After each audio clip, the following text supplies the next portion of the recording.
के उसी समय उठकर इमली खाने लगे। यह देखकर बहू पर माता जी ने कोप किया। राजा के दूत उसके पति को पकड़ ले गए। जेठ जेठानी मन में खोटे वचन कहने लगे।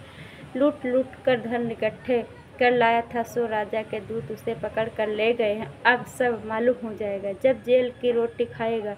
बहू यह सुनकर वचन सहन नहीं हुए। रोती रोती माता के मंदिर में गई और कहने लगी, माता तुमने यह क्या किया है? हंसकर क्यों रुलाने लगी? माता बोली, पुत्री तुमने उद्यापन करके मेरा व्रत भंग किया है। इतनी जल्दी सब बातें भुला दे। वह कहने लगी, माता भूली तो नहीं हूँ, न कुछ अपराध किया है।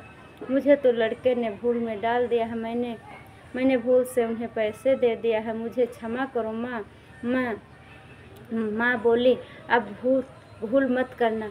वह बोली, अब भूल नहीं होगी।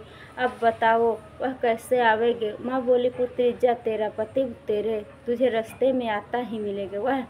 वह निकली। रास्ते में पति आता मिला। उसने पूछा, तुम कहाँ गए थे? वह कहने लगा, इतना धन जो कमाया है उसका टैक्स राजा ने मांगा था, वह भरने गया था। वह प्रसन्न हो बोली, भला हुआ अब घर चलो। कुछ दिन बाद फिर शुक्रवार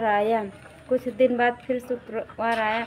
उसने फिर से उद्यापन की। बोली, मुझे माता का उद्यापन करना। पति से बोली, मुझे माता का उद्यापन करना है। पति ने कहा, करो। वह फिर से जेठ के लड़कों से भोजन करने को कहने लगी। जेठानी ने एक दो बातें सुनाई और लड़कों से सिखा दिया कि तुम लोग पहले ही खटाई मांगे। लड़के खाना खाने से पहले ही कहने लगे, हमें खीर खाना नहीं भाता है, जी बिगड़ता है, कुछ खटाई खाने को दो। बहू बोली, खटाई खाने को नहीं मिलेगी, खाना हो तो खाओ। यह कहकर ब्राह्मण के लड़के बुलाकर भोजन कराने लगी।